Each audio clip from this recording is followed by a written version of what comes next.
ઓમ નમઃ શિવાય. ઓમ નમઃ શિવાય. ઓમ નમઃ શિવાય. ઓમ નમઃ શિવાય.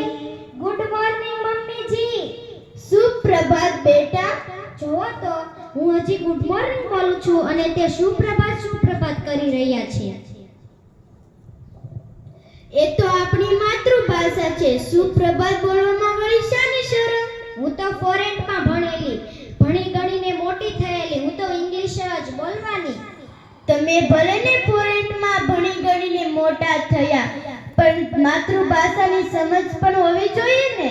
આ શું માતૃભાષા લગાવી રાખ્યું છે? વળી માતૃભાષા એટલે શું? I don't know. અહીંયા બેસો, હું તમને માતૃભાષા વિશે સમજાવું. વહુ બેટા, તમને ક્યારે અંગ્રેજીમાં સપનું આવ્યું છે? ના, અંગ્રેજીમાં થોડી ના સપનું હોય. એટલે જ માતૃભાષા એટલે માતા દ્વારા બોલાતી ભાષા. માતાના મુખેથી શીખવા મળતી ભાષા એટલે માતૃભાષા. વિચાર, લાગણી, સંદેશાળી આપણને વગેરે માતૃભાષા દ્વારા સામાન્ય રીતે સરળતાથી શક્ય બને છે. જીવનમાં વિચારોનું આદાન પ્રદાન જરૂરી છે. આ વ્યવહાર માતૃભાષા દ્વારા સરળતાથી શક્ય બને છે. એટલે જ તો આજે માતૃભાષાનું મહત્વ વધારે છે. રવિન્દ્રનાથ ટાગોરે પણ માતૃભાષાને માતાના દૂધ સાથે સરખાવી છે.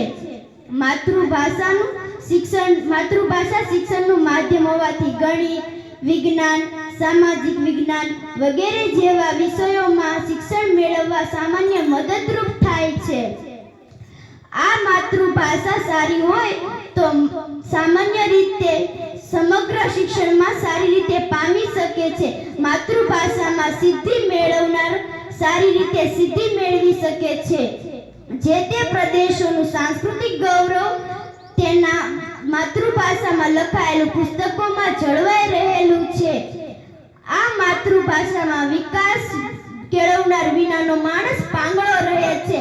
આપણે ભલે ને બાળકોને શાળામાં કક્કો શીખવા મોકલતા હોય, પરંતુ બાળકોને માતૃભાષા શીખવવાની જરૂર નથી પડતી. તે તો તેના માતાના મુખેથી જ મળી રહેલી છે.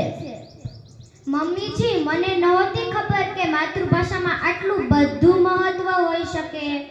એટલે જ તો 21 ફેબ્રુઆરી એટલે વિશ્વમાં ઉજવાતો આંતરરાષ્ટ્રીય માતૃભાષા દિવસ.